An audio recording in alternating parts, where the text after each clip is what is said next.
नमस्कार मंडळी. या शॉर्ट्सच्या जगात एखादी शॉर्टकट रेसिपी नको का? चला तर मग आपण एक शॉर्टकट मस्त दहीवड्यांची रेसिपी बघूयात. तर इथे मी 2 वाट्या सफेद उडीद डाळ घेतली आहे. त्यामध्ये मी पाणी टाकून ती स्वच्छ धुवून घेतली आहे आणि 3 ते 4 तासासाठी भिजवून घेतली आहे. तुम्ही बघू शकता डाळ कशा प्रकारे भिजली आहे. आता आपण या डाळीला मस्त धुवून घेऊयात आणि एका मिक्सरच्या भांड्यात काढून घेऊयात आणि त्यानंतर एक थोडंसं त्यात पाणी घालून मिक्सरला त्याचं वाटण करून घेऊयात. आणि हो, तुम्ही बघू शकता या वाटणाची कन्सिस्टन्सी कशी आहे. जास्त घट्टही नाही आणि जास्त पातळही नाही. यामुळे काय होतं की एकदम छान वडे फुलून येतात.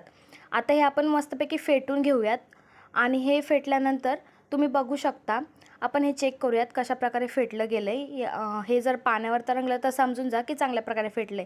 आणि हो, लक्षात ठेवा फेटलेलं वाटण कधी हाताला चिटकत नाही अशा प्रकारे. आता त्यामध्ये आपण 1 चमचा जिरे, 1 चमचा आपण त्यामध्ये मीठ घालणार आहोत आणि पुन्हा एकदा हे वाटण फेटून घेणार आहोत, जेणेकरून सगळीकडे मीठ चांगल्या प्रकारे मिक्स होऊन जाईल.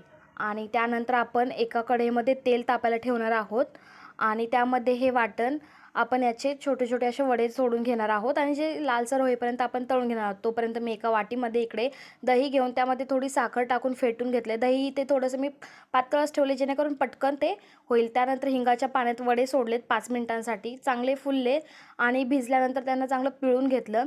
त्यातील पाणी सगळं काढून घेतलं. आता इथे मी हे त्या प्लेटमध्ये ठेवून घेते आहे. आता तुम्ही बघू शकता मी एका वाटीत ते वडे काढून घेते आहे आणि त्यावरतून मी आता हे दही टाकणार आहे.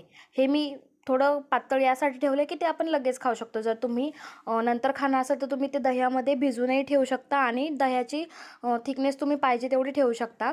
आणि हो, जर तुम्ही तिखट खाणार असाल तर नक्कीच चिली फ्लेक्स टाकायला विसरू नका. ते खूप चविष्ट लागतात. आणि ही तयार झाली आपली दहीवड्यांची रेसिपी.